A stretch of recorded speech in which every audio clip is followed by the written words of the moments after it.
those of you who've been involved with HAS for a while, I'm sure you know Debbie. We've had pretty close to an annual update from Debbie. She's a real warrior for responsible night lighting, and we're really privileged to have her as one of our members. Debbie's had a lifelong interest in astronomy since she grew up in Midland, Texas. And she says that's because that's where all the scenery is. It's in the sky in Midland. She's been a longtime member of HAS, and most notably for recent last 9 years, she was a novice program chair, putting together programs to educate our new members. She's really a force in the dark sky community. Over the years, Debbie's gone above and beyond in her advocacy and especially here in the Houston area, working with the Houston mayor and city council on light pollution issues. She has lobbied for a lighting ordinance or an education program to reduce security light glare, and created a website, www.softlighthouston.com, to educate citizens on lighting issues. I would recommend that all of you who are interested in this program check out Debbie's website. It's really amazing. Recently, the site prompted the Houston Police Department to recognize soft shielded lighting for Houston. That's because over time, Debbie's accumulated research, which she's used to help other city advocates, most recently in Kansas City, Missouri, to get their lighting programs modified. Kansas City recently changed their street lighting plan, and in July of 2023, largely thanks to the work that Debbie's been doing, the city of Houston passed its first lighting code for future commercial and permitted lighting, which will require shielding, warmer color, and measured limits on light trespass. She believes that educating local law enforcement about what causes light pollution and potentially hazardous glare is an important activity for lighting advocates. Using compelling information and hard evidence is most convincing to police forces who, when they recognize the negative impact of poor night lighting on security and safety, may then advocate for better lighting ordinances in their community. With that, I'd like to welcome Debbie Moran, and we'll shoot it over to you. Hey, thanks so much, Stephen. I'm going to go ahead and share my screen. Some of you have probably heard my talks in the past, but this one's going to have a little bit different emphasis. It's going to be more about the type of evidence that we have gathered to convince the police department on lighting. Because after doing this for a number of years and watching many dark sky parks come about, but at the same time, we're losing ground on light pollution rapidly because the police don't understand the differences with LED lighting. And it doesn't work for only environmentalists to be giving out this message. We're going to have to have the people in charge of people's safety to give out the same message instead of a message counter to what we're saying. So first of all, if you're new to the subject, I just want to describe the term light pollution and how it came about. Dark Sky International is a new name of what was known as the International Dark Sky Association for many years. And they are the reason many amateur astronomers are educated on this issue. So they started out getting worried about increasing city lights encroaching upon dark skies where professional observatories are located, and coined the term light pollution to describe light which is up into the sky and which isn't really doing its job on the ground. So the idea is, yes, use the light that you need, but no more than exactly that amount of light. And that's what they've been trying to educate the general population on. So why the term light pollution? Well, when we think of other forms of pollution, they do two things. They can sully a natural resource. For instance, you can have riverways ruined with pollutants, and you can have air turn brown with air pollution. The same thing can happen to the night sky. So when light is directed upward, the stars begin to disappear. And So you do still have a box on top of your slides. yeah, I see this thing. I think I just need to X this out. Okay, is that better? You can now read the text. I got it. I Thank got you. it. Okay, sorry. Yeah, I had a little announcement up there. So this is happening real time in my backyard. There's a lot of local businesses installing ever more white light. And I am just now beginning to lose major outlines of constellations. I'm starting to get down to the brightest first magnitude stars. And this has happened just in the last 2 or 3 years. But pollution also has a connotation in terms of health, and it's hard for people to understand, but light, when it's daylight colored at night, also acts as a pollutant in terms of human health.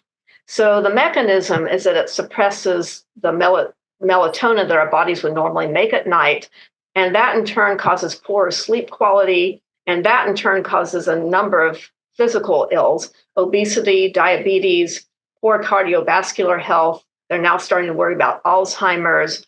And there's also a mechanism in which it causes a higher incidence of hormone-based cancers, especially breast, colorectal, and prostate cancers. And again, those are cancers that would normally either be suppressed by melatonin or grow much more slowly in the presence of melatonin. Also, many animals and plants depend on the night. In this cartoon, migratory birds have a lot of trouble navigating, or they get drawn to cities and then fly into windows or fly around lights, getting exhausted. It's estimated about 1 billion migratory birds die every year because the large cities, Chicago, Dallas, Houston, are drawing them, and then they are slamming into buildings. Right now, Texas has a lights out program, which is pretty successful at getting the skyscrapers downtown to turn off their lights. So they are drawn by our external light pollution, which creates this big dome over the city. And that's what I'm working on. But their mechanism of death is often slamming into windows with internal light. Others, animals that are affected: sea turtles, fireflies, nighttime pollinators do not pollinate nearly as often in a bright environment. Tree life cycles, they don't know when to drop their leaves if they can't tell when the days are getting shorter. There's an insect apocalypse, and that sounds really good to us here in Houston, but apparently it's not that great for the food chain. West Nile virus lives in birds longer when they're in bright environments, and bats are affected, and there's many others who are affected. I normally would go into a lot more detail if I'm talking to other groups or environmental groups, but tonight I want to put my focus differently. So just to show you the difference between a city which controls its light, Tucson, and Houston. And in this talk, we're talking about large major cities. And we're important too because we affect those around us. The smaller communities around us that would like to have darker skies can't do it if the big city nearby isn't doing anything about it. So there's Tucson from the air and Houston from the air. And all those white dots that you see are mostly actually private lights. And that white color scatters a lot more in the atmosphere, and it's seen on the ground as glare. So here we are on the ground. So Tucson, which is a dark sky city, is actually much better visibility on the ground. Houston, we have our street lights there, but their visibility is undermined by the private lighting on those apartments. So whenever I take a picture, I think this is really important for advocates, real time while I'm standing there, I don't take it for how uncomfortable the glare is. I take it for the visibility. Often we take pictures where we want to say, look how horrible this glare is and how hard it is on their eyes, but we'll give an artificial view of a brighter environment than you really see with your eyes. In that case, I worry that it gives the general public the idea that, yeah, glare is uncomfortable, but look how well you can see with it. It's just a necessary evil. That is simply not true. You actually see much better when the glare is absent. So there's another phenomenon, and that is that when you have a very inexpensive or cheap source of energy or product like LED lighting, we may not even be getting what we hope for, the energy savings and climate change benefits, because it does no good to use a light that uses only 1/6 the energy if you use 6 times as much. And I first heard that idea from David Owen, who was a speaker at the 2017 International Dark Sky Association conference in Boston. And apparently this is true of a number of energy saving initiatives. If they are so cheap that people can afford to use a lot more of it, then that's what ends up happening. So Houston, I would estimate probably just going building by building, the way I feel like they could light just as well using a fraction of the lighting. I would imagine Houston uses about 5 times the light that we need to see well. And I thought that was best illustrated in this photo that appeared on Twitter during our 2021 winter freeze, when there was a massive loss of electricity across Texas. But it really shows the contrast between the darkened areas and the bright downtown, which was kept lit for emergency purposes as well as the medical center. And it really shows how much of that light is going up into the sky. So because of these newer technology, the white LEDs, which are extraordinarily bright, we're losing the sky much faster than we used to.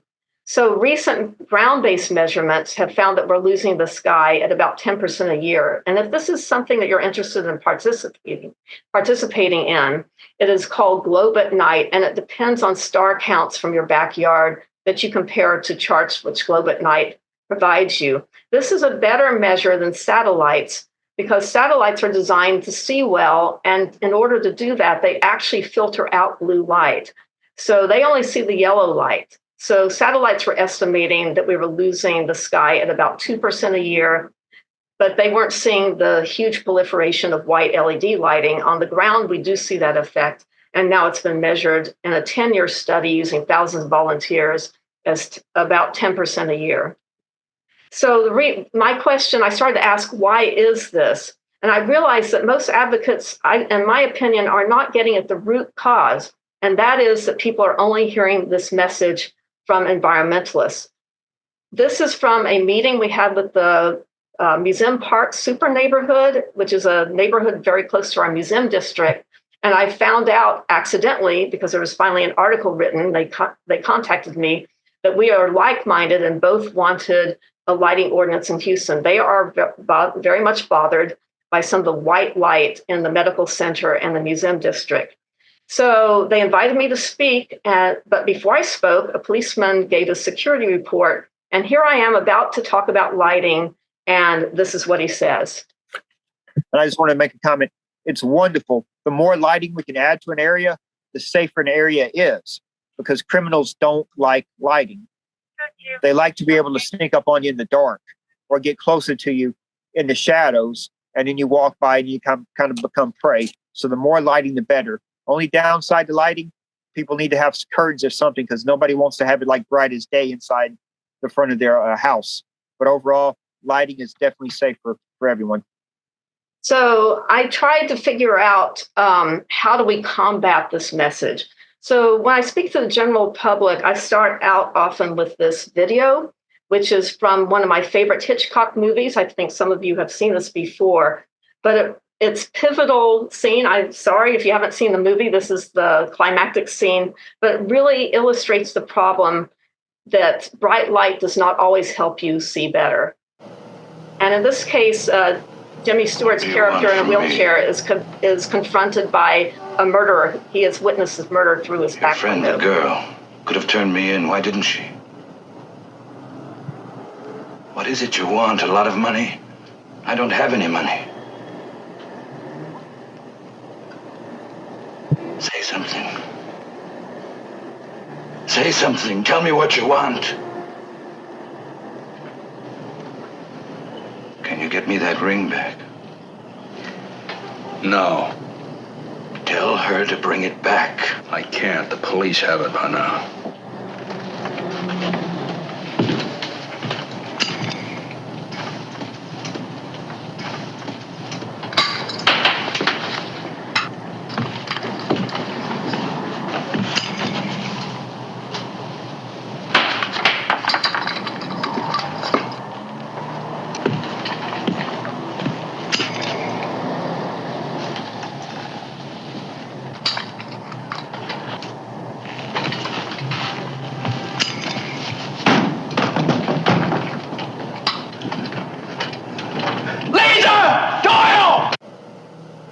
So that only works up to a point. If you want to know what happens, you'll have to see the rest of the movie. So the phenomenon that we saw is called veiling luminance. The reason he couldn't see is that glare is bouncing around in his eyes and in the atmosphere, and it's reducing contrast. This is an illustration long put out by Dark Sky International. In both pictures, the man is standing at the gate. You just can't see him on the left side. And as soon as you block the glare from the light, he appears. This is not a matter of your pupil having to adjust to the light. It's instantaneous. And that's because your eye can only see a certain range at once. So it adjusts to the brightest thing in the field, and everything that's darker than a certain threshold turns black, even if it has light on it. So that's the phenomenon that you saw with the taking of the pictures and why we don't see. Now, the reason this is such a difficult issue to get across to the public is they don't focus on what they can't see. They know what they can see. So they simply don't know what they're missing. If they look on the left, they say, well, I see a nice light there and I see the backyard. What's the problem? It's until you show them that they block that light with their hand, and you can do this with a neighbor outside, that there's all sorts of things they're missing, which actually had light on them. So this is a brilliant illustration, which has worked with every policeman we have shown. So it was Jim King's idea. He's a member of Houston Astronomical Society. And he was with Steve and Amelia Goldberg after an outreach at St. Cecilia High School. And they noticed this security light. And actually, it's only one. The second one is a reflection in the building. I believe Steve Goldberg is here. So I want to thank him. This has been gold with audiences and with policemen. When I started, you'll see Amelia's shadow way off to the left. The other thing that's wonderful about this video is that in 20 seconds, you see her walk in 3 different lighting environments. Notice the environment where you see her the least well. I'm about to start it now. Okay. Oh, it says recording, I guess.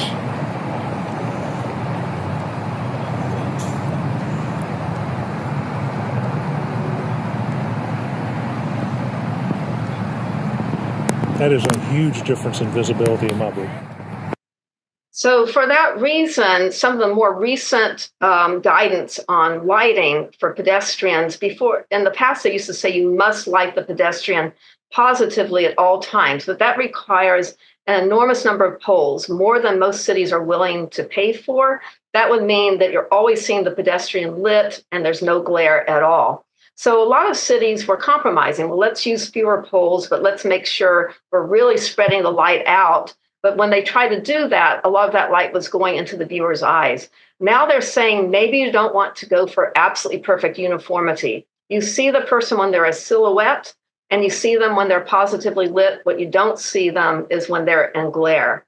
So you want to make sure they're seen. And the best way to do that is to get rid of the glare, even if it means sacrificing a little bit of uniformity. So now we know that bright, high glare light is not safe at all. This phenomenon that we just saw is causing a lot of auto pedestrian accidents in Houston. So I was hoping that after showing 1 or 2 of these to the police, we would immediately instruct people to get rid of this kind of light. That still has not happened. We only have an ordinance for future lighting. We have thousands of lights causing visibility problems on Houston streets. In 2018, it started with an accident close to my house, but I started noticing the pictures in the news reports that there might be glare that might have affected the automobile driver. So we began noticing this glare and started to photograph it. And Steve Goldberg has been wonderful accompanying me to all of these sites to photograph these sites. And again, what we do is we photograph for the visibility. Sometimes I've had to tone down the actual glare in order to get the visibility right. So we now have an entire album. This was the first one. I went ahead and used the news photo, which was about as good as anything I could do myself. And the reason I went to this site, it was 5 minutes away, and I saw that the police tape ran from the phone store to the 99-cent store. What happened was a giant SUV, a Ford Expedition, in the parking lot, hit a man and dragged him and it drove off. But what struck me was that every witness said they believed that the accident was unintentional. I also wanted to look up, is it possible to hit somebody and not know it? So I started combing the internet for articles that said that. And sure enough, I found articles where people had heard on the news that there had been a pedestrian killed, and they thought they might have hit something. There was a woman who checked her car in her garage and found out that she was the one who had hit a pedestrian, didn't know it. So on a dragging death, there's nobody hitting a windshield. It's actually possible for someone to hit somebody and not know that it's a person. This is only about 1 minute away from that accident. This is also 5 minutes from my house. And this was an accident which was a mildly impaired driver. At least that's what the news said at first. And I went over there. I noticed in their news video, I noticed this light over here. This light, this taller light, actually is pointed downward. It's just that we're close enough to get the flaring from it. But the light in the background, I had to tone down the glare. It's actually incredibly bright when it's right directly at you. When you're driving in a car, this one is so badly directed directly at the driver that your visibility really does drop out, whether or not you're drunk. So we have drove it twice. We drove it in a car, and then we drove it in Steve's Jeep because the man was at truck height. And where he departed the street onto the sidewalk, this is probably what he saw. And he headed straight for that light on the sidewalk. He hit a man on a mobility scooter coming toward him, crossing the small street from the Phillips 66, coming toward him on the sidewalk. It was very easy for us to see how he might have lost the division between the street and the sidewalk with that direct glare. I found out later that drunk drivers, it's like when you go to the doctor and you have your eyes dilated, they have even more trouble with glare. So their pupils are unnaturally wider than normal. So if I'm having trouble with glare from that light, the drunk driver has even more trouble and could easily lose the frame of reference. So sometime later, I started looking at our Vision Zero map. These are actually from April 2023. It has been updated now for 2024, but these are sort of compilations of high injury streets based on 5 years of accidents, and the streets where the accident rate is high are marked in red. So I started comparing my photos sometime later to the Vision Zero map, and every single one of them is on the Vision Zero map for high accident rate. So these are this shopping center with the phone store is here, and then over here was the bright light at the Phillips 66, which, by the way, was still there the last time I looked. This is another one on Gessner, a little bit south of Town Park. And in this case, it's more of a light clutter problem. There's 3 blocks of this apartment complex, which had just put in new wall packs. They don't hit the driver face on, they hit him sideways. And so I drove that street, and what I saw was that it would not be completely impossible to see a pedestrian. The problem would be noticing him. So people in the parking lot or crossing the street were visible, but extremely inconspicuous. In this case, the pedestrian was in critical condition. We also noticed that there were 2 bus stops, which is frequently the case near these apartment complexes, across from each other, but not quite right at a comfortable crosswalk. So you get a lot of jaywalking. We did do this from the crosswalk. We're actually standing right at the crosswalk, but the crosswalks in Houston are sometimes more frightening than actually jaywalking. When we got the walk sign, we had 6 lanes, 3 in each direction of moving traffic in motion coming at us, and you're praying that no one's going to run a red light. It looked to me like it's actually safer to jaywalk, go to the median, and just wait for the traffic to be clear. And we saw a woman do that while we were taking the picture.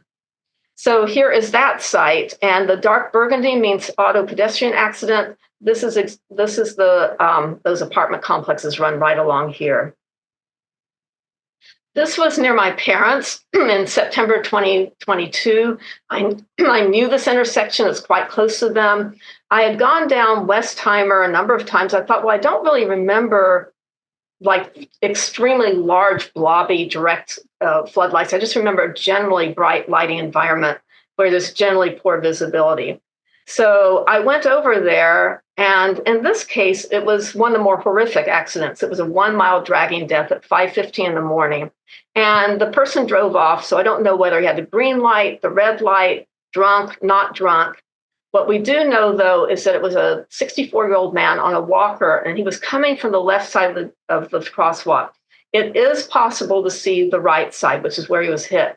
The problem is I was hearing voices over here, and there's 2 crosswalks, one before and one after the light.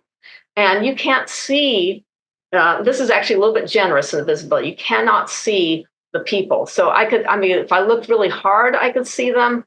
But what would have happened is anyone coming from the left side would suddenly appear with no warning in the right half of the crosswalk. So again, when I send these to the police or the city council, I do not say this is definitely the cause of the accident. What I do say is this is the visibility at that accident. And again, here is that intersection. This is Westheimer. This is the light at Lazy Hollow on the Vision Zero map. And this is a case which was really interesting, in which I had been sent some photos by a member of the Houston Astronomical Society, who also is the HOA president at some townhomes on Fairdale near Fountain View in Richmond. And she sent me these pictures showing me the light trespass because she's close to some restaurants and bars, and they were having terrible light in their bedroom windows or all their windows. And on the right side, she sent me this picture of this light over here. Now, it looks like you see the street extremely well, but her verbal description was that that light prevents you from seeing anything in the street, and it prevents you from seeing their driveway.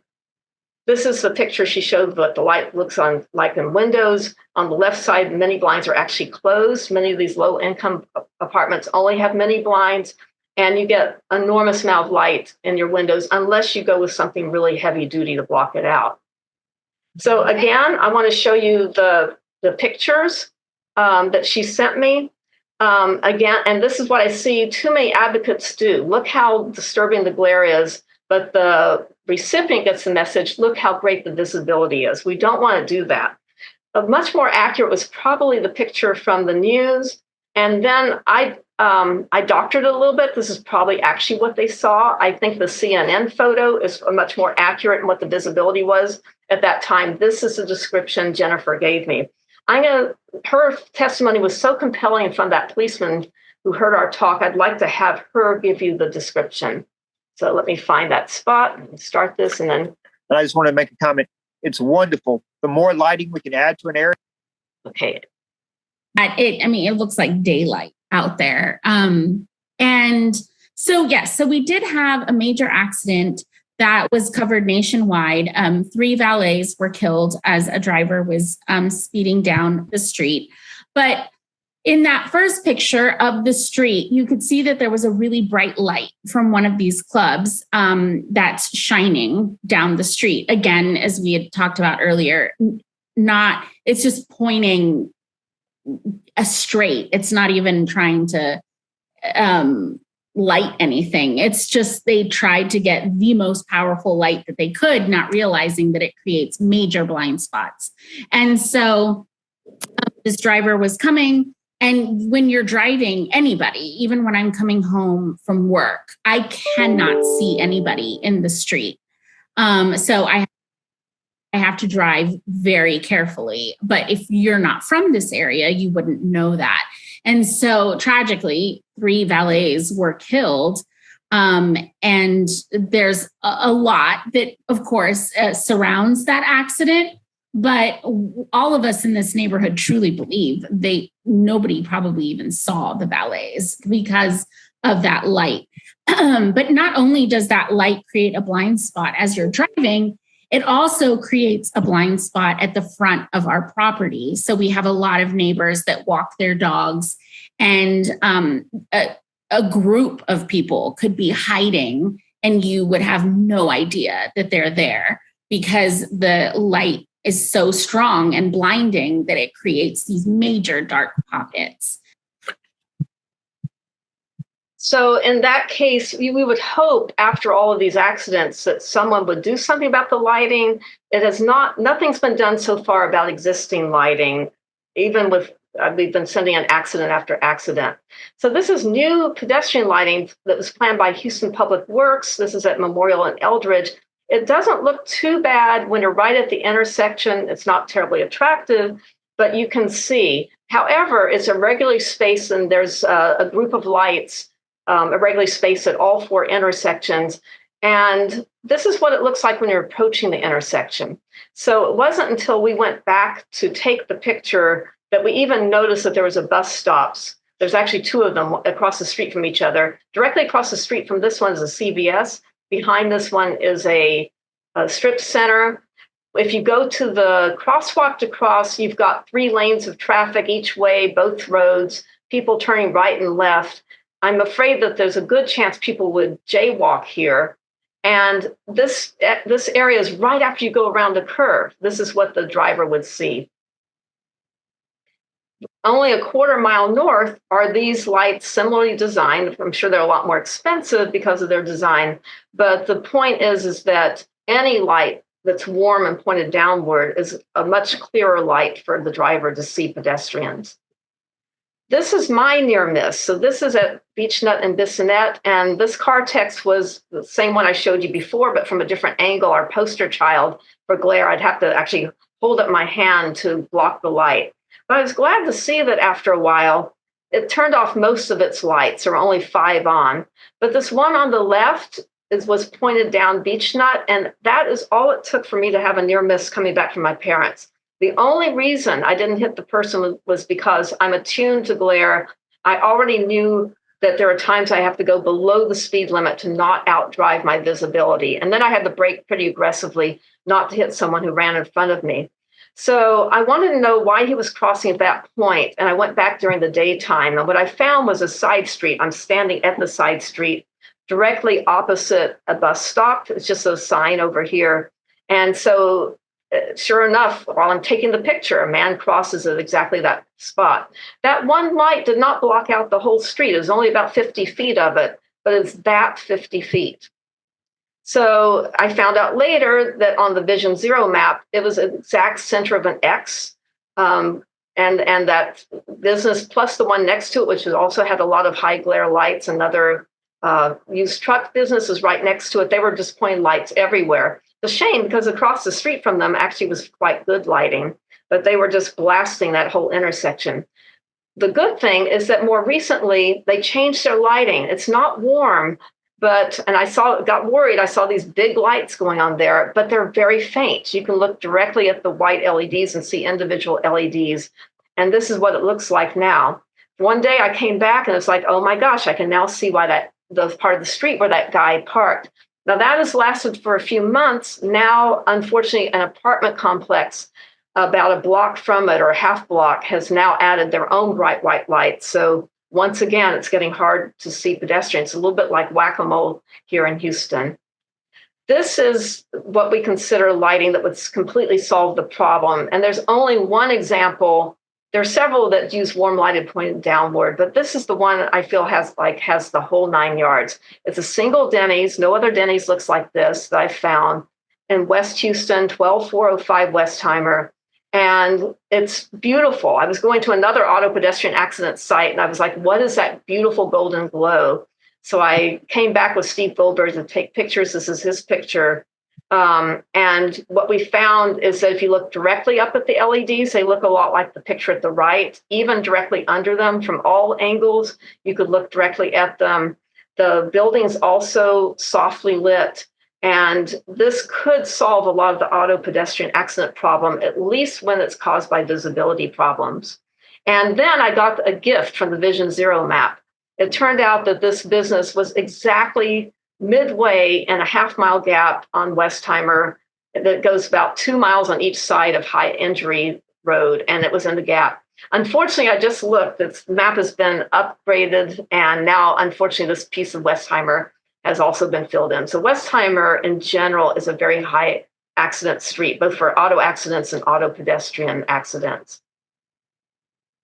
So a quick fix, if you're not even worrying about the sky, but just trying to get safer streets, is simply to bend a lot of this hinge lighting downward. At least we would solve the safety issue. Notice in this picture, which was sent to me by Bill Wren when he was working at McDonald Observatory on dark sky issues, you can also see how the light on the ground doubles when it's pointed downward. All this light pointed outward simply is missing the parking lot. Theoretically, they could have used half or a quarter of the light to get the same amount of light on the parking lot that they need. And so everybody's overbuying the light they need, buying 2, 3, 4 times as much light, and then sending 3/4 of it off of their property. Or in many cases, there's a negative cost. You can simply turn it off. So these poles up here have lights that were casting a lot of glare. But unfortunately, under new management, those lights are now turned on. We often find that's the case. Someone turns off their lights, someone else buys the business, and they get turned on again. But if we can get this message across to the police, often the solution is that they already have enough light for overnight when they're closed without the high glare lighting. So back again to how much light you need. Tucson, Arizona uses the amount of light prescribed by the Illuminating Engineering Society for roadway lighting, but not more. And that's a lot of the problem in many of these cities. Houston used double, Las Vegas used double, and you actually end up reducing your visibility. And that's counterproductive because at an Illuminating Engineering Society webinar I attended, this is a slide from one of the speakers, and he said, well, if you go from zero light to a moderate amount of light on the street, nighttime accidents go way down. But there's a point of diminishing return. After that, they're either level off, or in some cases, these are different kinds of streets. It can actually get worse again as the glare goes up. So there's no benefit. And the detriment to overlighting is so bad. For instance, TxDOT says go ahead and overlight because we do know that LEDs degrade over time and they may lose some of their brightness, say 10 or 15 years down the road. But newer guidelines actually caution against overlighting at the beginning of the life of the light in order to compensate for dimming later in life. For one thing, we know now that dimming actually does not make that big a difference in target detection on the road, as long as you have a nice even light. So the guidelines now say don't overlight because you're worried about the LEDs dimming later on. And this is why. The other thing that reduces glare is color. So bluer colors scatter more in the atmosphere. The terms you might be familiar from buying light bulbs.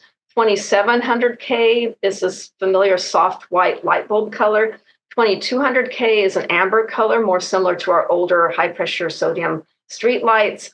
And 5000K is the familiar color of daylight bulbs.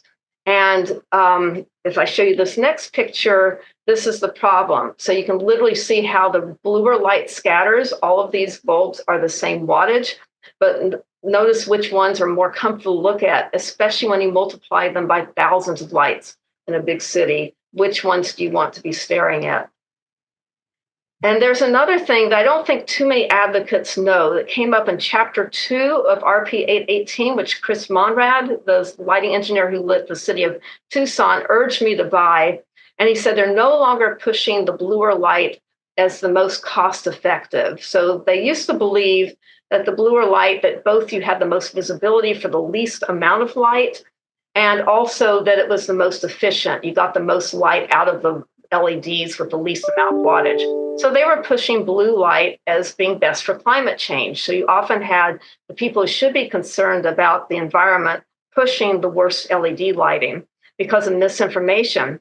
Now they point out that, well, they almost say they used the wrong curve. They just said, well, there's research that shows that when you're fully dark adapted, like us astronomers being out there for 30 minutes, and you're only using your rods, you don't see color well, then the color you see best is this bluer color here, and the yellow, it falls off. But now they say, well, actually in cities, we do see colors. We can see what color a shirt person's they're wearing or what color a car is. We're actually using photopic vision, and that spectral sensitivity curve, which color do we perceive as brightest on the ground, actually peaks in the warmer part of the spectrum, not that far away from the old high pressure sodium lights. So that's why we were able to show you that Denny's, where they looked like there's plenty of light on the ground, and yet you could look directly at the LEDs without there hurting your eyes. The Cartex, they did tone their light way down, but it does look a little bit kind of dark. And they actually would look brighter if they had chosen a warmer color on the ground. Plus, it's a lot less damaging to the nighttime environment. So this explains why Los Angeles in 2016, whom we copied, started moving away from the 4000K or neutral white colored streetlights. And when they changed the color to a warmer color, they also steadily dropped wattage. For a while, they were showing on their website their entire history of streetlights, from the superseded ones at the bottom and the boldface for the newer ones that they were using. Fortunately, I downloaded a number of those over the years, so I have them so that any advocate can use them. And this has worked really well, sending it to other cities, because the cities are being told, no, you need the white light for the least wattage. And we can show that the big one, a huge city, not Podunk, actually went way down in wattage when they switched to warmer lights. And now we know that that's partly because of the spectral sensitivity of our eye, that the warmer light actually is more energy efficient. This is Phoenix, which was one of the first to put in the soft white color 2700K street lights. That's what it looks like. So they split the difference between the extra acuity you can get from short wavelength light. That's why they use it in operating rooms. Things look really sharp. It's also partly because they stop your pupil down to the smallest slits, which is not good for night vision. So in high traffic areas, you can use this soft white color, but you just don't need very much of it. And then where people are trying to sleep, which I'll explain in a minute, you want to use the lowest blue color possible, something more amber colored. So the reason for that is that we evolved in such a way that not when all light disappears from the environment, but when specifically the blue light disappears. And that happens when the sun sets. At night, we had warmer firelight and candlelight, and the melatonin is not suppressed nearly as strongly with the warmer colors of light, but is strongly suppressed by blue light. So when we switched to LEDs, we started turning night into daytime, and that's been extremely damaging. This just shows you the graph. The amber line is the graph of the colors that most suppress melatonin. Notice it falls off quite a bit as you get toward the warmer part of the spectrum. The red color, this represents the spectrum of most white LED lights. So, and the whiter they are, the higher this peak in the blue. So our 4000K streetlights are about 30% blue, and they're 5 times as much blue as our previous streetlights.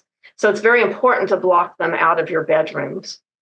Unfortunately, apartments and low-income areas are often just bombarded with white light. The police seem to think that this protects people, but it's extremely damaging to their health. So I think what the police are more moved by, perhaps, than the physical health problems are the mental health problems.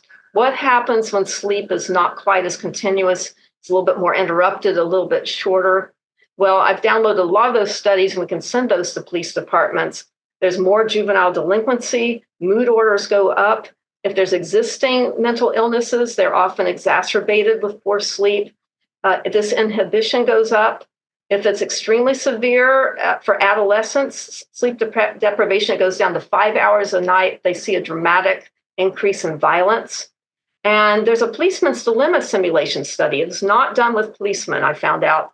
It was done with regular people, but they had one group sleep for 4 nights for 6 hours. Another group slept 8 hours a night for 4 nights. And then they had them look at these simulated scenarios where you've got to decide, do I shoot the person or is it safe not to shoot them?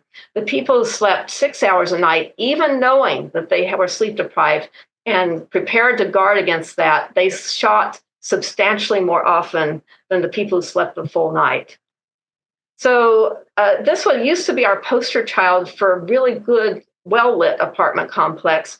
The important thing to notice is that only where people can walk has light. So Spider-Man's not going to jump up here and break into this window way up here or this window. This light here is actually backlight from one of our street lights. It'd be nice if that was not there. But unfortunately, under new management, this is what happened. It's actually now our worst apartment complex. Some security company got hold of it. And then I noticed the free rent sign, which has been up there for quite a while. It reminds me of that candid camera where they're showing the apartment. It's beautiful.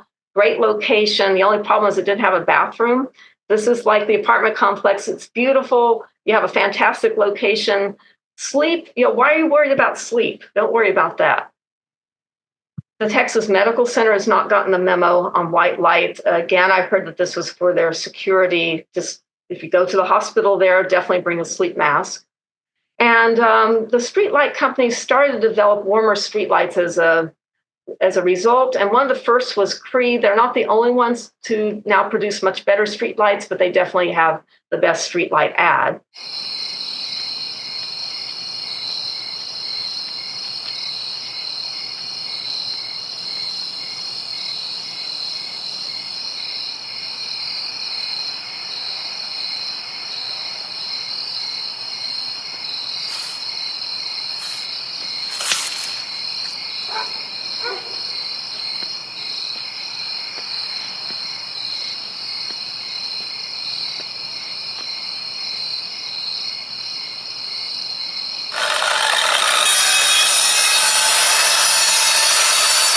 This is the Cree RSW LED streetlight. Energy cost savings your city needs, with warm color temperatures and low glare your citizens want. Utilizing Cree's patented WaveMax technology, it directs light where it's needed, and away from people's bedrooms. The groundbreaking, nobody will want to saw it down, Cree RSW streetlight. So one problem is that the demand for poor lighting is quite high. So it's actually difficult to find good quality lighting. This is a Home Depot display in Houston, lots of white light pointed outward. We do have a problem where hinged lighting is often pointed straight out in the displays. They only have a couple of shielded lights and they're white, which we would prefer that they be a warmer color. But if you go online, you'll find there's at least 150 shielded lights. So right now we have the problem that once you convince people to buy light, it's a specialized thing to find it. You'll find much more variety online at all the stores. You need to know a specialized search term, dark sky. Once you do that, you need to still make sure it actually is dark sky, meaning you don't see the light source when you step out to the side.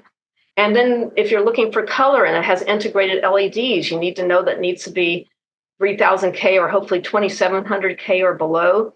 I prefer getting a shielded light and picking my own light bulb to put into it. We now have 5 principles for responsible outdoor lighting, which were jointly issued by the Illuminate Engineering Society and Dark Sky International. And it's very simple. I personally think this should be in all lighting ordinances. I tried to get it into Houston's. It's not yet. This would steer people toward doing the right thing without micromanaging exactly how they do it. So first decide if you even need the light at all. No one's going to break into your house through a sheer brick wall or a garage door directly. Is it targeted? Meaning once you do decide you need a light, make sure it only goes to the part of your property that you need. If it's on a hinge, you can bend it in such a way you can have someone stand at the edge of the property, bend it until they can no longer see the light source. That's a simple way to aim it.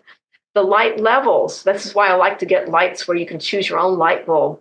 Many of them are brighter than you need, so choose something dimmable or something where you can choose the light bulb. Use only the amount you need. You don't necessarily have to do surgery to see your surroundings. And it can also be controlled. If you don't need the light all the time, you can just have it come on when either there's an intruder or when you're coming home and need to open your door and it pops on, and it doesn't have to be on all night. That saves about 95% in energy. And then the color, use the warmest color that's okay. I mean, if you do need to do surgery, use white. But for overnight, maybe you only need an amber bulb. But won't bright light prevent crime? Well, Joe Califf, our previous president of the HAS, sent me this. It was the first night one of our LED streetlights went up, and a black Sahara Jeep was stolen from right under a streetlight. Often the police will tell you, park under a streetlight. That doesn't seem to stop crime. If anything, it sort of points out that you've got something of value there. And it was across from 4 houses. And he says at the end, again, under a very bright light, it's a darn shame, stay safe. And this is just, I pulled this from this morning's Next Door. There are full of videos. We're really great at videotaping crime after the fact, but not stopping the crime with lighting by using motion detection and a subdued environment. So this was posted by one of the constable offices. You almost always, you can't recognize the person anyway. Everybody's hiding behind their blackout shades because you can't sleep with all this light out there, and things get stolen anyway. Meanwhile, Woodside subdivision, where I still own a house, was the only one, and still the only one in Houston that has fully shielded decorative lighting. They did unfortunately switch it to, I think, a little bit too bright of an LED, but it's fully shielded. And I'm now noticing the much higher percentage of the homes are doing the same thing. I finally saw a bicyclist on the street, and you couldn't miss him. He had the reflective vest and a couple of non-glare LEDs pointing back at me, and he was unmistakable. He was actually the brightest thing in the environment. We have a security report, which they have chosen to be the one on our website that says use motion cameras, and at that time, when this came out, we had high pressure sodium. We were the most subdued subdivision in Houston. And they said that a Ring video camera filmed someone trying a car door and then walking away when a motion detection light came on. Nobody had to wake up, but he was in an environment where it was highly likely that sudden bright light would be noticed. And here's motion detection in action. The other thing is, how much light do you need? This is a subdued parking lot that I saw in La Serena, Chile, when I went to the eclipse there. Meanwhile, this is a parking lot near me, and this is why I'm losing my Orion, my milk, and my Big Dipper is almost disappearing now. We also, Steve Goldberg is here, and he's really the mover and shaker behind this. He arranged for this Valero station, which had high glare white LEDs pointed outward, to agree to change to some shielded LED wall packs. And in order to make the visibility right, I actually had to take Steve's photo and tone down the glare. The glare is actually considerably more uncomfortable than that, but his photo showed unnaturally good visibility. This is much closer to the actual visibility. It's actually probably a little bit worse than that. The visibility of the photo below is the same as it was. So 80 watts down to 32 watts, actually quite a bit better visibility. We use the wall pack on the left, and I like this design. I wish we had more of these where it's pointing the light outward, that our wall pack could actually light an entire strip center parking lot. It covers about 24 feet with soft light. This is what we replaced, and this is what it looks like in action. It actually goes beyond the fence. And we decided to do something that points outward for proof of concept, that maybe you could actually do an entire strip center parking lot with it. It would definitely work. Two of those could actually replace all of this. 280 watt lights here. This is probably minimum 400 watts here. So for 64 watts, you could replace all of this. This is totally superfluous. It's not even lighting down here. It's blinding drivers over on Hillcroft. At one point we made for the policeman was that these lights blind the security cameras of some apartments over here on the right, and he picks up on that.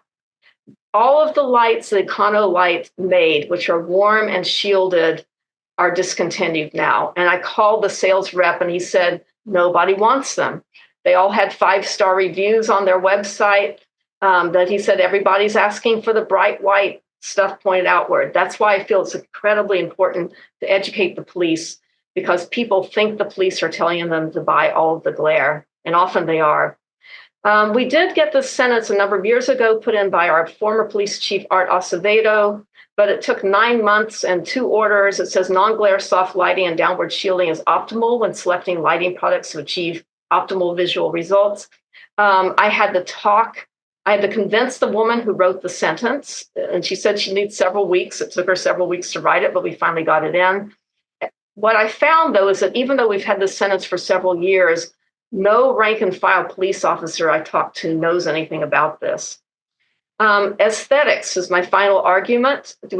This is from Stranger Things. I know that Hollywood often uses bluer light to give you a sense of foreboding. You want to live in our dimension or the upside down. If you're a baby boomer and know nothing of Stranger Things, you want to live on the Hallmark Channel or with the Addams Family.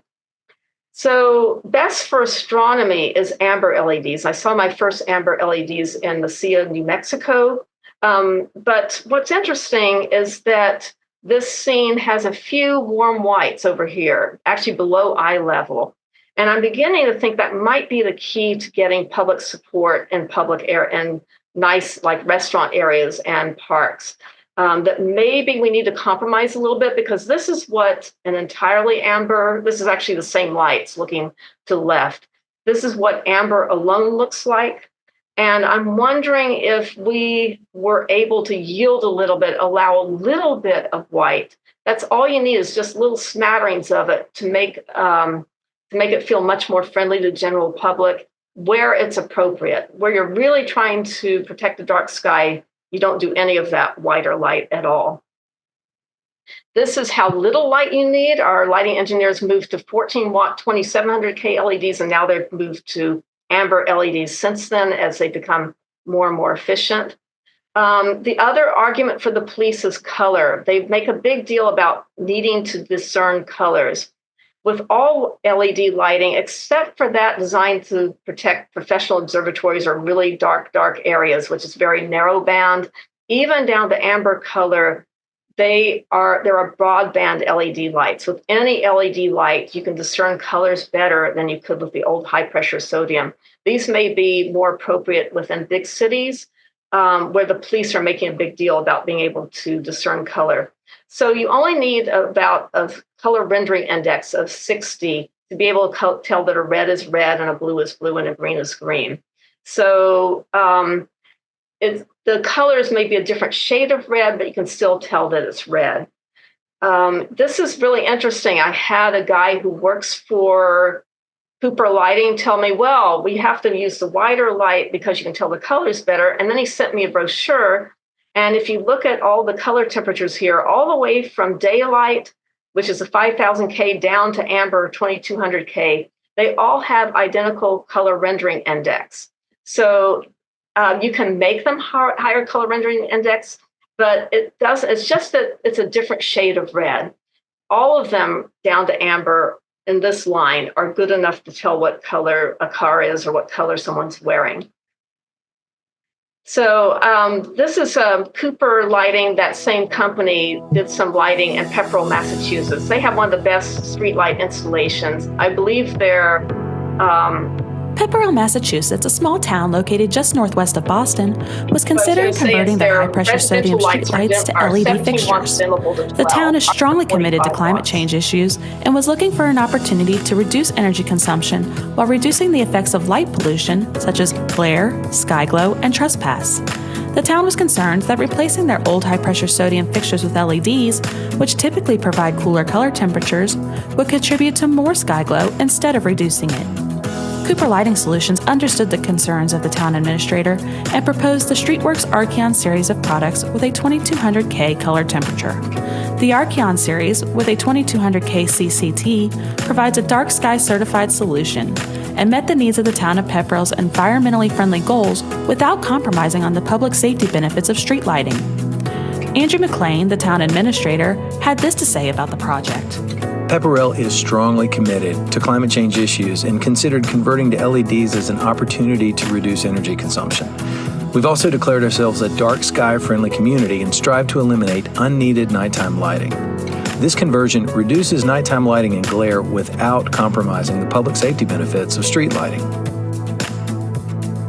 With the installation of over 400 Archeon series luminaires, it is estimated that the town will reduce their total system wattage by over 80%.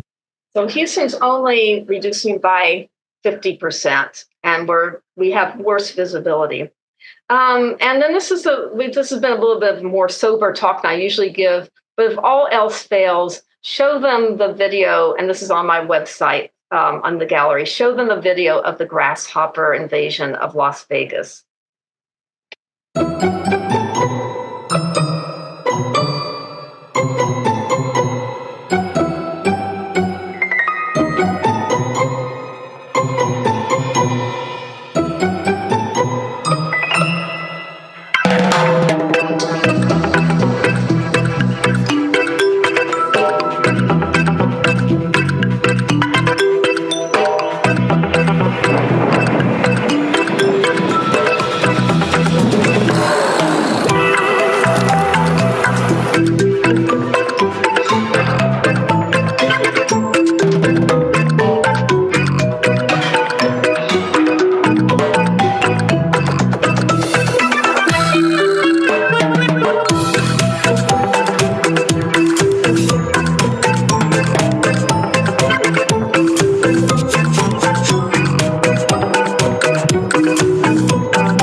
so scared to get out of my car right now.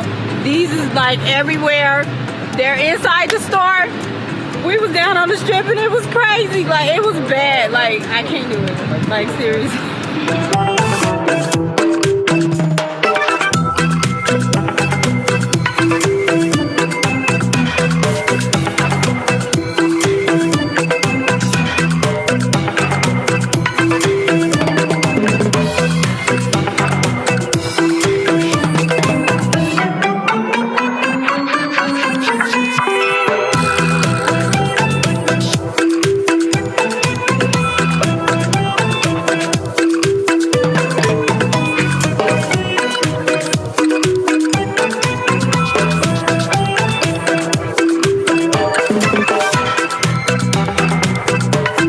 It's affecting the business, man, because a lot of people don't pull up here and get gas, you know.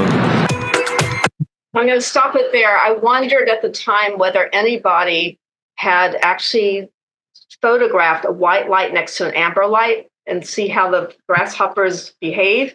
And sure enough, one woman for 2 seconds in her amateur video panned upward, and this is what she got.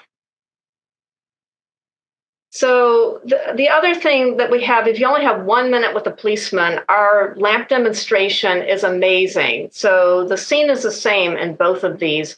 If I do it live, I have people block the white light with their hand and the entire room comes out behind.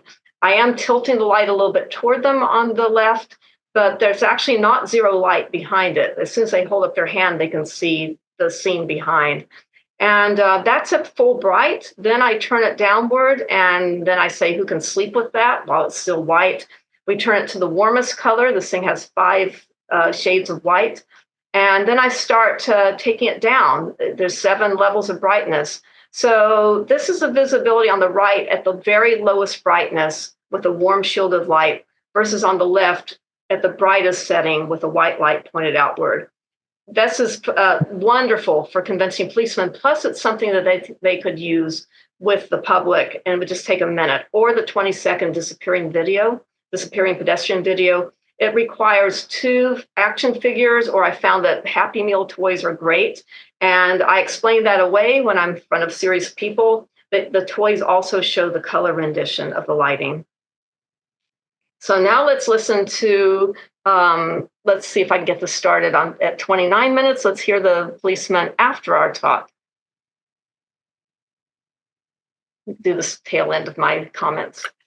And I just want to make a comment.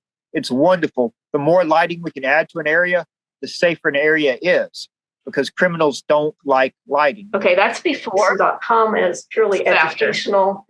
And I just want to show you a little bit of what Houston could look like. This is a home I still own in Woodside. We fought for 5 years for shielded decorative lights. We're still the only community that has it within Houston city limits. And they've changed to the LED. They're still too brighter than necessary. These lights could be a little bit warmer, and they come with an optional dimmer. But we are about as good as it gets in Houston, and we could get better. On the right, my garage light, that would have been ideal for street lights, that color for in a residential area, or more amber, more similar to our high pressure sodium. And I think I can end here. Thank you for hearing me out. Very impressed by her presentation. The things that I could say is possibly somebody in HPD could do some research about some of the most locations where we have the most crashes at nighttime. And that might be a pilot project to put the lighting up. And if it reduced crashes on that segment of street, that might carry some serious weight. Because I see retrofitting the city, no small project, but if it could be done, everything she said is so important, because most people just don't really understand the melatonin issue and how it affects our bodies. But she made a good point there, but she just briefly touched on it. So it'd be a wonderful thing. And the one other thing is, I do believe that she made a great point with the lights that were in the back of the one business interfering with the security camera at the next apartment complex. If lighting engineers set up the lighting so the cameras are more effective, so much of the time, eyewitness information or testimony is good, but eyewitnesses are difficult to get. Eyewitnesses, you have to get them to come to court. Sometimes they don't want to cooperate. Sometimes they're terrified to cooperate. When we capture something on video, that oftentimes eliminates the need for the witness. So video is becoming more and more important to our job as cameras go up everywhere. But if light blocks camera views out, then the camera is almost useless to us. Thank you, guys. So on the cameras, we did impress on them that it's one that we need to understand that the police depend on cameras. But I did mention in my talk that cameras can also be on motion detection, or as our lighting advisor James Benya mentioned, infrared cameras don't need light at all. But I believe there's a way the dark sky community can work with the police need for cameras and possibly even use lighting in such a way that prevents the crime from happening before in the first place, instead of just photographing it after the fact. So the result was we did get a new lighting code, and it's pretty rudimentary. It's to use warmer color. We tried for 3000 K. They insisted on 3500 K. Although I think, hopefully, practically speaking, there's a lot more lights in the 3,000 and 4,000 that will at least get 3,000 K and below on businesses. They have to be shielded, and there's limits on light trespass. And I did discover, after speaking at the Bel Air City Council, that they did also pass a lighting ordinance in December 2023, pretty much saying the same thing for new construction. Ours is also only for future lighting. That's why I'm continuing to work toward doing something about existing lighting. They don't seem to understand, or the previous mayor did not understand that when you grandfather an LED light, you're not looking at 3 years, you're looking at 10 to 15 years before it's required to be changed. And I don't think that is actually acceptable in Houston. If these things stand where it's only future lighting, it's going to take a generation to improve Houston. So conclusion, it is possible to have light and a sky at the same time. Flagstaff is a city of over 100,000, uses narrowband amber to protect the sky that's just 6 miles away. And I'm going to stop my share and hope there's still a few people out there left. There are a few people. Great. All right. Thank you. Thank you very much, Debbie. That was a great presentation. Do we have any questions out there for Debbie? Well, Debbie, I just wanted to say thanks because I was worried. My family wanted to watch the total eclipse from our backyard in Duncanville. And across the street is an elementary school and an intermediate school.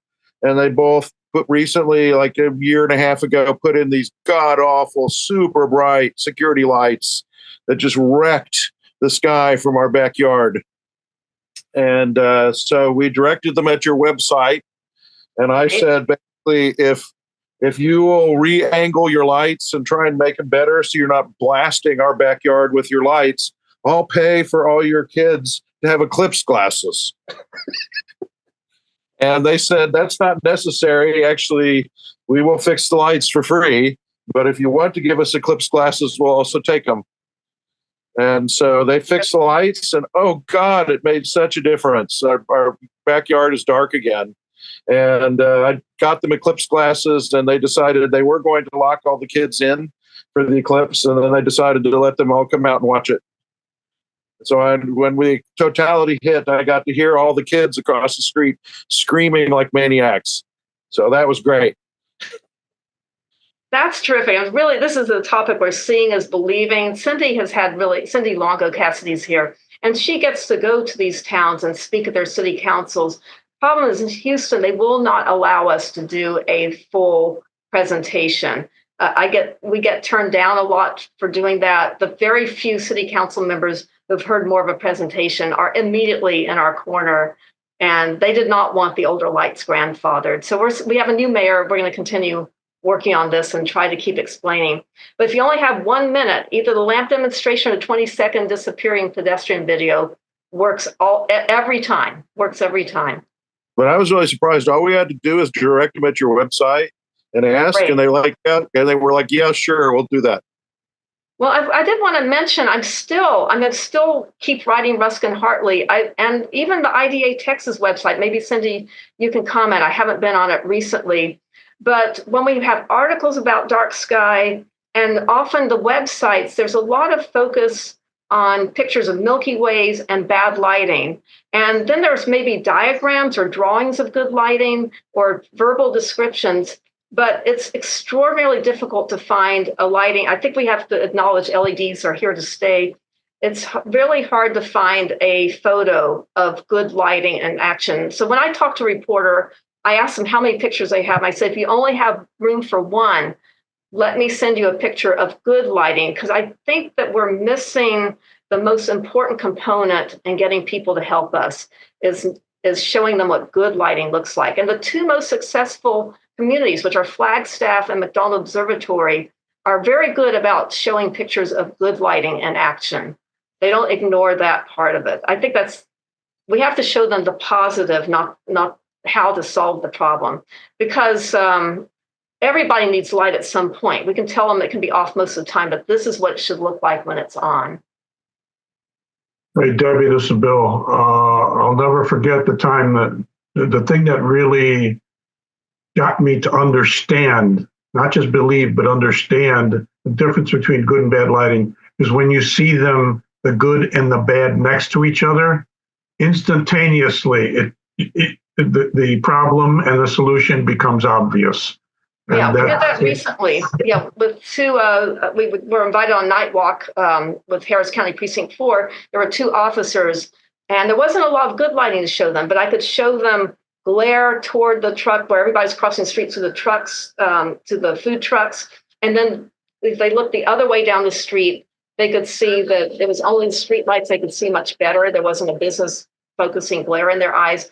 And then I showed them, now look what the pedestrian sees when they're turned sideways to the street. From the pedestrian's point of view, the street's lit, they're lit. They don't understand that exact same light that's lighting their way is blinding the driver. And I showed that to police officers. And then they told me, they said, well, we often recommend bright light. We need education. And the advocacy community has not been paying enough attention to this. Yeah, it reminds me of the Grand Canyon. If you look at pictures, very nice, but there's nothing like seeing the lights in person to help you understand what the problem is. Thanks for your work. Yeah, and I think Cindy was going to say something. Cindy, do you have a comment about that? No, you had just asked if we're working to get pictures of better lighting, and absolutely. And we put up all of those we can. We also, if you look at the social media for Dark Sky Texas, since last fall, we have been working very hard to put things on Instagram, Facebook, Twitter, LinkedIn, etc., to give people good examples and have a lot of information flowing. We've got a huge project called the BOLD initiative, Better Outdoor Lighting Decisions, that will be statewide. We, of course, want to work with TxDOT. I know we've got so many advocates working to try to get them to put in their 2700 Kelvin. And I'm like, you know what? We were doing that 14 years ago. If you look now at where the success is in improving visibility and reducing light pollution, it's with narrowband amber.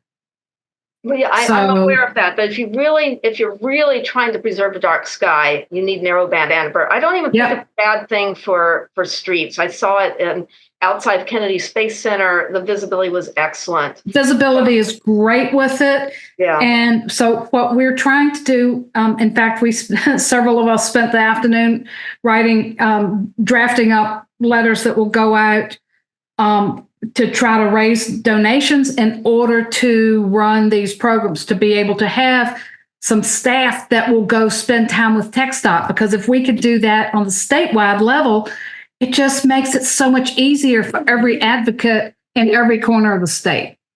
Yeah, so TxDOT guy just wrote me, and I referred him to James Benya out in Davis, California. He actually recommended broadband 2200K to him. I guess they're worried about the color definition. I don't know, but they're still doing 4000K. And by the way, I crashed this pedestrian group yesterday after talking at the Precinct 4, and I asked them if they were going to talk about private lighting. I said, we've talked so much about public infrastructure and pedestrian accidents, But I think the private's actually the biggest problem as far as visibility of pedestrians. They're going to do these millions of dollars projects that have nothing to do with the light from the business pointing straight in your eyes. Right. Which is why we want to. We're not discussing that at this. Which is why we want to do the bold initiative. That's why we want to do the bold initiative, because that reaches businesses as well as governmental entities, conservation groups, big facilities that like museums that not only we can work with them to change their lighting, but part of that initiative is to get them to have internal education for all of their employees and volunteers. And once we help them get that in place, then it's external education for everybody, all the public that they interface with, so that, you really can multiply our work in getting the education out, which, like you, all of us go talk to, we had 20 some people here tonight. We go talk to group at a time. And, but to get some of these big places that have, a huge reach with the public is what we want to do with the statewide work. Yeah. So when I'm talking to 50 people, the police are talking to millions of people. So it's we've really losing out. I really think but my dream is to get a police education program through the Major Cities Chiefs Association. It goes to all, they send information to all the mid and large cities.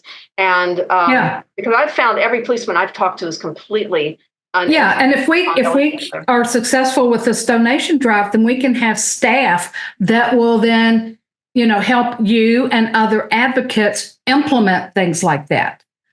So yeah, well, I've got a. So if you got a checkbook, willing to talk to them, but darkskytexas.org. Right. Yeah. Well, I already tried the national level, and they refused to help me. So they actually said it backfire. So I have had no support trying to with the dark sky community, trying to educate the police. They looked at it a little bit, and then they said, "Oh, you're doing okay, but of course it'd be helpful." But I've got Mario Mata, James Barentine, James Benya, Dr. Chen Xiao, who researches exterior light and health, and light justice lighting engineers are all willing to. I have this team gathered, willing to talk to the Major Cities Chiefs Association. We got as far as they're telling us to send some information, and we haven't heard anything since then. No no's yet, but we haven't heard any yet. Yeah. Well, if we can hopefully be successful with this donation drive and get it to the point that we have staff that can support you and other advocates around the state. Once we do that, then Texas will be, an amazing example, which we actually have been for years.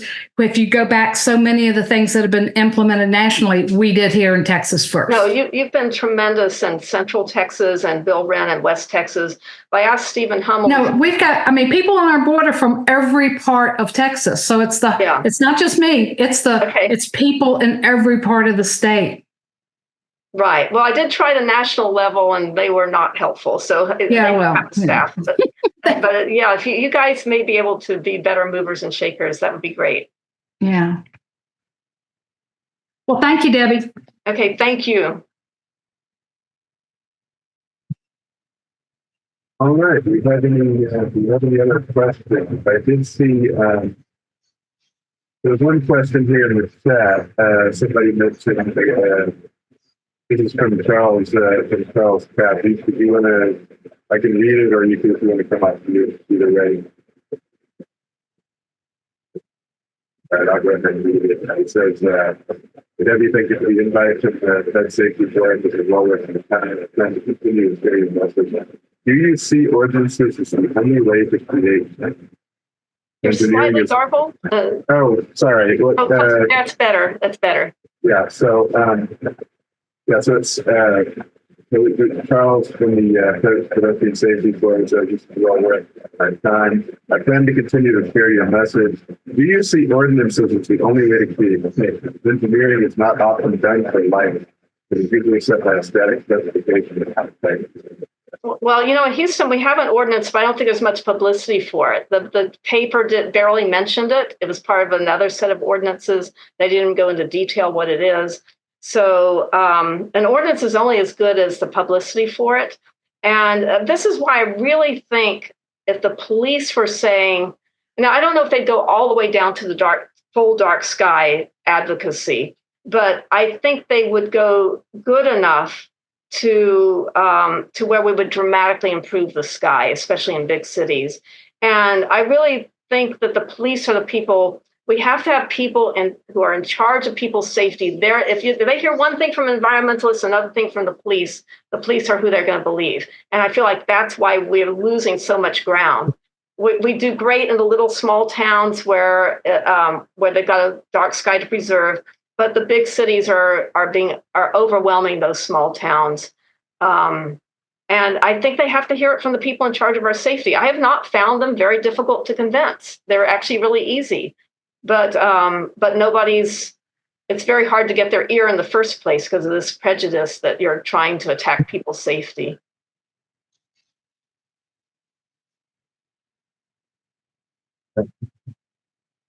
So Debbie, could you speak more to the light trespass concept? As I'm trying to dodge the light coming from my neighbor's security lights coming through my patio door and more lights on the other side of my house facing them. I'm curious to hear more about that concept, because kind of like Stephen with the school, like it does influence our ability to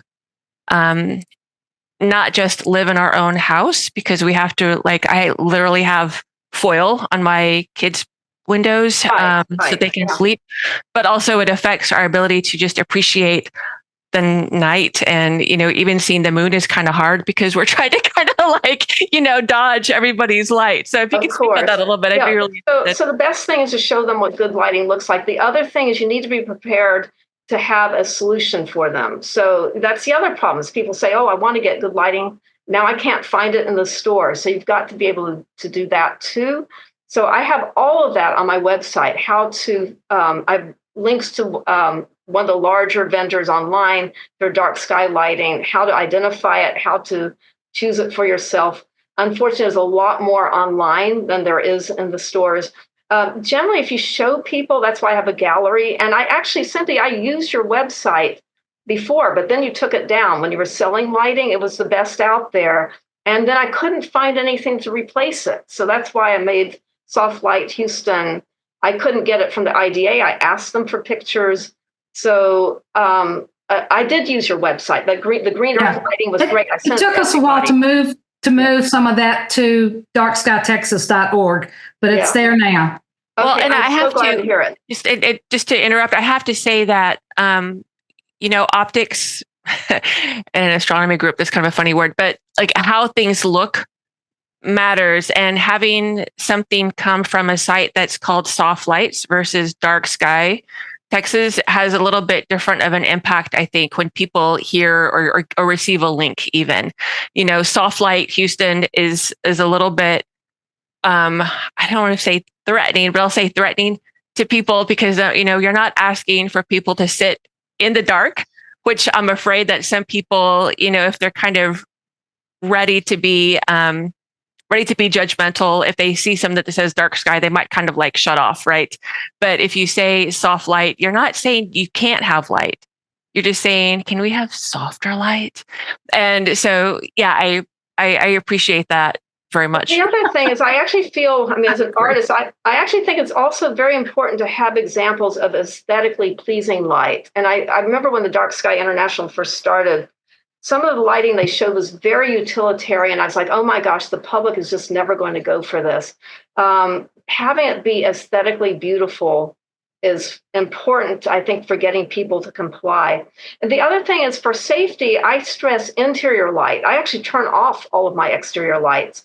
But if I'm a natural night owl, but if I go to bed early, my living room's still a night owl. So it's got a timer. It'll still turn off at 2:30. You can have a bathroom light as a realistic light. And it's very important daytime. If you're going to work, if you have some kind of window where people can see a glow, interior light's actually considerably more effective than exterior light. People want to think there's an alert person. an extremely bright light that everybody's hiding from, tell your neighbor, I would have no idea if anyone's on your property because I'm hiding from you.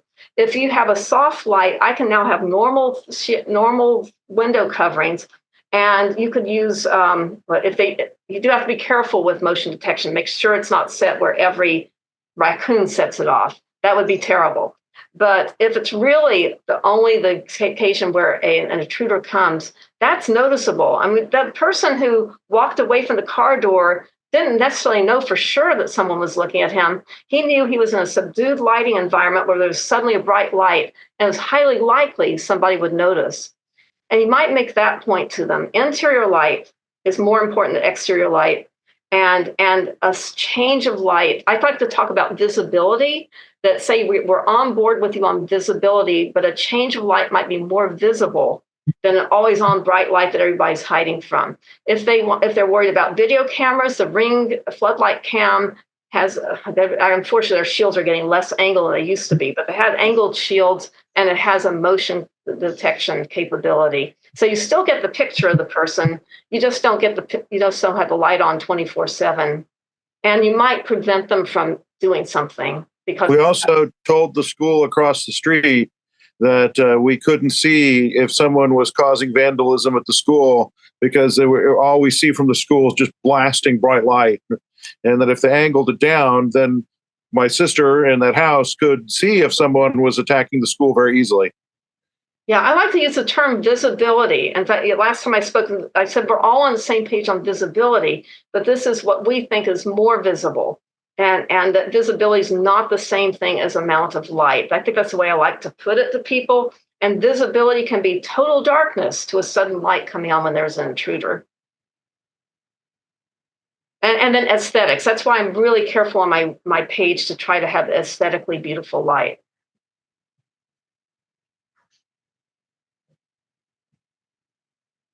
All right. Do you have any other questions? I got a quick question. On we're talking about accidents, pedestrians and whatnot. And has there ever been like somebody would sue the? I will if I hit a pedestrian. I will. Yeah. I will sue if I hit because I've been harping on this for 6 or 7 years with the city. That this is dangerous. And I almost did hit a pedestrian, even knowing this. I've slowed down all the time because we constantly have this light in our eyes. But nobody has sued a business for doing that. So the lawsuit that's going on for the 3 valet accident is that the young man who hit them was another valet, and he was too young. He was only 3 days into being 17. So they're suing the company. And by the way, he got a very light sentence for killing 3 people. So they must have, the jury must, and apparently the judge too, this is the way he spoke, must have definitely gotten the idea that this kid did not see that this is unintentional. I did run into a policeman who worked the job, and he's the only person who's been hostile to me. He said that young man deliberately ran into the 3 valets in order to evade arrest. I don't know how you come up with that. And I said, I am sure he didn't see the valets. He was totally convinced. But with that lightest sentence, obviously, the jury was convinced this kid didn't see him. And the people who live there said every day they can't see the very area where those valets were hit. So that's not the only reason he was speeding. Also, he might have had trouble. But the police were chasing him. They were speeding too down this road where you can't see anything. Mm-hmm. So he was just doing donuts in the parking lot, and then the light came on, and he got scared. Maybe because he was a Sudanese immigrant. He had been here since he was 11 years old. He looked stricken in the courtroom. I mean, it's a tragedy all around. It ruined a bunch of lives. And I wonder if it ever would have happened if either the policeman or him had seen them easily on the side of the road, like you would with the right lighting. Even like Cindy says, even with well-shielded narrowband amber, like I saw outside Kennedy. It was so you couldn't have missed anybody. It would be very clear. It's often in a trial, people will look for just anything they can think of, but I never hear anything about, glaring lights Yeah, I really think that we've had a number of these accidents where the person's not drunk, they stay at the scene, The other point I did not make is I actually think that pedestrians also make mistakes because of the lights. Sometimes they're walking. I think those young men were probably also walking into a lot of blinding light. So that makes it very hard to notice any headlights down the street that just don't stand out because you have so many bright lights in the environment. So I remember I used to be able to tell headlights, just coming down the street, you'd start to see their effect on the street. Not in Houston. They are very inconspicuous compared to all the other lighting. Yeah. So it's definitely a safety issue. We have to turn the safety issue on its head. Cindy does a great job when she shows people physically, but we're not talking to the police enough. I'd love, Cindy, for you to develop. I think I've tried to develop a couple of really good tools for them. But if you have the know-how to approach police departments, we need an education program for them. Partly because LED is so different. We used to be able to get away with this without this being quite as devastating. But the talk I just heard for the pedestrian accidents, the pedestrian accidents are going up almost exponentially. Every year they're worse and worse, and they're going up much higher, much faster than auto accidents. And I'm convinced, I'm sure some of it's cell phones and distraction, all that, but I know for sure there's dramatically impaired visibility at all the accidents I showed you. Almost impossible for the car to see the pedestrian that they hit until maybe the very last minute. Actually, we had some other advocates that told us that they were working on a document with and training for police, and that they would share that with us. And their management has said, no, that's ours. So, the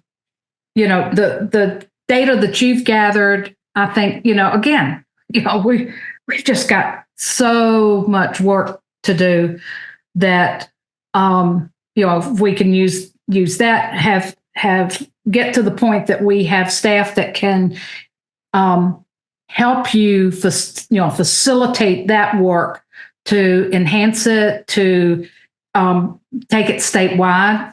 To me, that's the way to go at this point.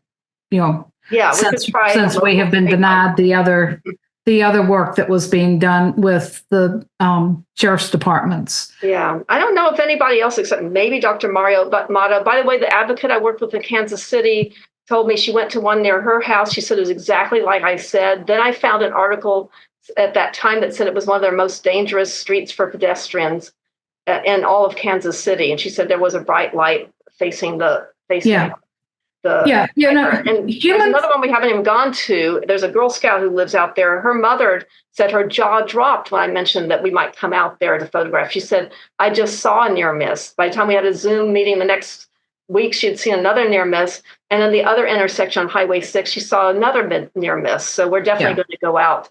And that's the one that got the article in Houston about a lot of pedestrians being hit. And she said it's definitely glare from the businesses. And so I remember when a pedestrian study was being done in Connecticut, oh Lord, almost 20 years ago, that one of the things they brought out was that people have been told since the 1950s that you need more light. You need more light. You've got to have light for security. You've got to have light for this. And so that we don't think about the fact that when something happens, that it's, the accident happened because of the light. Right. So that's not something that would normally go through somebody's mind. Therefore, it's not on that checklist of what caused the accident. Yeah, well, the lamp, it was a non-astronomer who said, you got to get this desk lamp because it's so flexible. The use of the person underneath and behind, it even shows why you should have in mid-walk crosswalks, you should put the light ahead of the person, from the driver's point of view. I realized in my picture where I show, both of them, the guy in front is shadowed, the guy in back is fully lit. So it illustrates that, but it's incredibly effective. It comes across as practically a magic trick. We've been doing that for years and years. Yeah, but that particular lamp, I know you have good lamp design. It works every time. I've done it with policemen also. Yeah. In 30 seconds, almost saying, I'd love to why haven't you shown this at Public Works and why haven't you shown this at City Council? I said, we've been trying for several years. They will not allow us to bring the lamp in. Yeah, we've gone to groups that, not ready to hear it yet. Exactly. Yeah. And I want to say to Joyce that I have to admit, I was part of a group, probably 15 years ago that brought before we were, International Dark Sky Association at that point, brought before the general meeting to change the name and get rid of the word dark. And we lost like 49% to 51%. It was so close. And, Yeah, so I mean, it depends on who your audience is. You know what I mean? Like if you say dark sky Texas to me, that resonates with me. But if you say dark sky to my dad, he would just be like, pshaw, like, oh, Joyce. Sounds too much like it's a specialty light. You're right. So a lot of times the very first thing we say is dark skies do not mean dark ground. Yeah. So Cindy, when I got my award, I tried suggesting, Diana Umpier was also saying, let's not call it dark sky. But I said, well, then we could actually call it dark sky if we had a slogan, and they wouldn't use it, so I use it. I call my talks for the public "Light Right to Bring Back the Night," and I said you could still call yourself Dark Sky International if right under it said "Light Right to Bring Back the Night."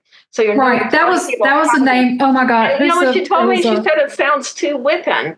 So, and I was like, there was an advocate who was a.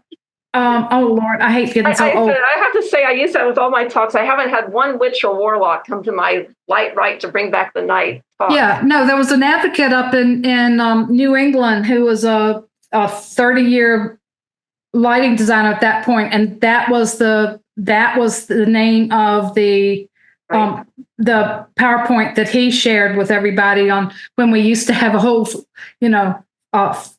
email forms. Well, if we were back in the dark ages, it would solve the problem. And then the dark sky lights need to be called new improved non-glare design for best visibility. Like we always maybe a little bit shorter than that, but yes. Yeah, new improved non-glare. A little bit short.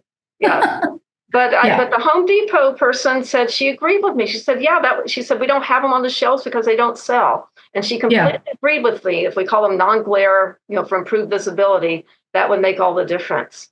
Well, I don't know. We had a Ace Hardware here who put in all compliant, dark sky compliant lighting, but did not call it dark sky at all. It was, low, reduced glare, blah, blah, blah, blah, blah. Right. And it didn't work. It did not work. It did not work. They had to go back, to what people were demanding. The other thing is, I think we have very few designs, and I use one in my patios. It's a very sharply raked, shielded bullet light. We have very few designs which allow you a lot of reach while remaining shielded. And there are certain applications like strip center parking lots, like the one, I can't find any more wall packs which direct light outward and yet remain shielded. It's actually great because you never see glare. Even directly under them, they're not directly in your eyes. It's extremely low glare, but there are certain applications where people want a little bit more coverage, and we just don't have many products. They're like straight down, and they have very little reach. There are more and more because based on the width of you're the trig involved. Based on the width of the light, you will definitely get that light out to the side at a good angle. Yeah, and some of the paddles, often there is reach, and the people don't know it. They think it's just straight down, but they cover a larger area, and they think so. They point it outward instead of down. Yeah. The other thing is that people think a light that has a bug rating of upward 0 actually has no uplight, and that's not true. Even by the definition, you can have uplight. Really? Okay. Oh, yeah. Yeah. If you look at the definitions of how much light they will rate as 0, and and when it's an LED, even a tiny bit of that sharp thing going up is obnoxious. Yeah. In my humble opinion. I'm sorry. And there's one other. That was an opinion. A little bit worried about. There are some LEDs which are probably compliant, but they're ugly. They're a very unattractive color. I see on some shell canopies, the first ones had this pretty golden color, but there's these yellow-green LEDs, which are probably the most efficient. I think that's the color you see best. but they're very unattractive. I'm really worried about public acceptance. I mean, the amber ones that we want are actually much more attractive, but there's a yellow-green harsh color I'm starting to see go up in some parking lots in Houston. I don't think I've seen those. Yeah, unfortunately, we have weird ones are the purple ones.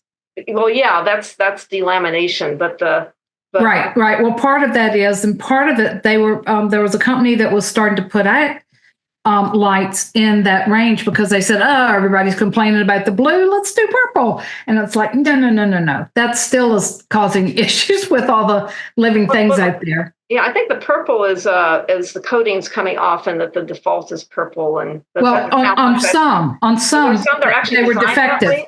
Okay. But there was a company that was actually building them.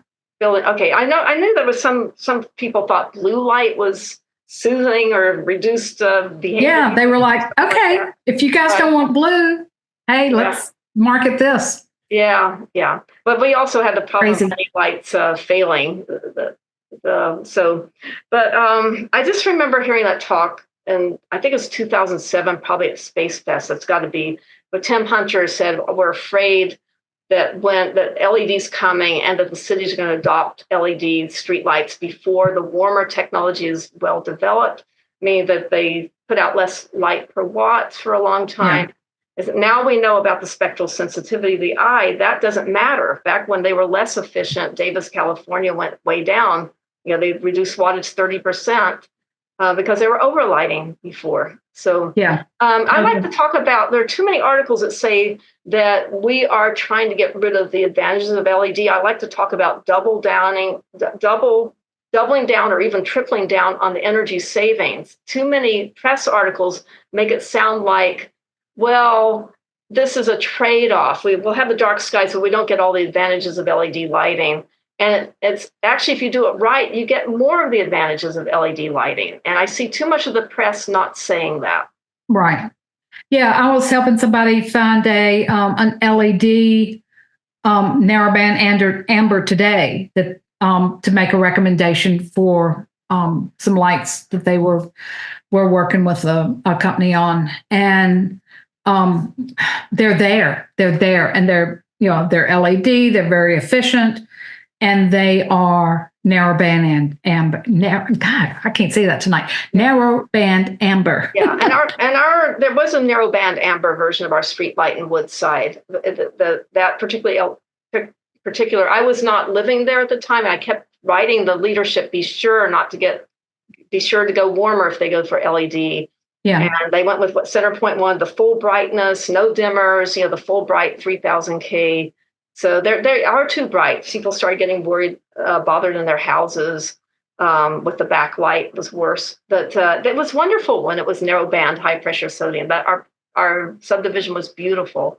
People yeah, it is. It's pretty, but I like the dark. So yeah, but I do think we need to large cities. I still see that there's a little bit better peripheral vision. I think the perfect is the enemy of the good. I think if we can get the large cities to be good enough, then we can protect the small communities around us, and then they can do the whole 9 yards with the narrowband amber.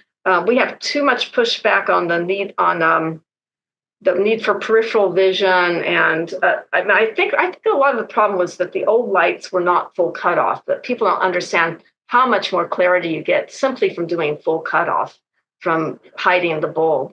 And so they associate the old color with muddiness, but half of that was that they were drop lens cobras. They don't understand that actually you get considerable clarity when you just cut it off, you don't see the bulb. Yeah, and having it at an angle of about 75 degrees on each side instead of full cutoff. Your idea of better than full cutoff is great. Right, because they've shown that you get more sky glow from the light going straight out and getting caught in the atmosphere than you do from one going straight up. So that the full cutoff really needs to be fully, and I hate that they use that almost interchangeably with fully shielded, which is just a tiny bit worse actually, but to have it cut off at a 75-degree angle at least. Right. So ours are like very, very shallow. So Yeah, you see LED for a long way. Yeah, so I went to Hemet. Is the best we can do. Yeah, I saw Hemet, California when they were first trying their LEDs. I noticed a little bit of a drop down shield around them, and when you're driving, that you did not see any of the LEDs until they were very high in your windshield. You'd have to look deliberately up. In Houston, you see direct LEDs way down the street.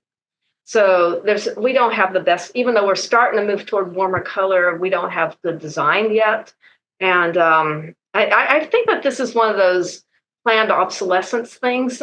I really do. Let's get it just slightly better, and then we'll have the new improved version, and these things last a long time. I strongly suspect planned obsolescence. The people who make these lights have eyes too. They've got to know that they're terrible. And so they create dark spots, and I need another light over here. I need another light over here. And so we have a business disincentive. It's the only product I know of that if you make it badly, you sell more of it. That's true. Well, thank you. I'm afraid I've got to go take care of some things. Well, thanks for coming. Yeah. Yeah. Good night. All right. Being here, everybody. I'm glad we just got this on tape. Maybe the discussion's too frank for publishing, but thank you for getting everything on tape. All right. Thank you, Debbie. So with that, we'll go ahead and adjourn. I just want to throw this last slide up here.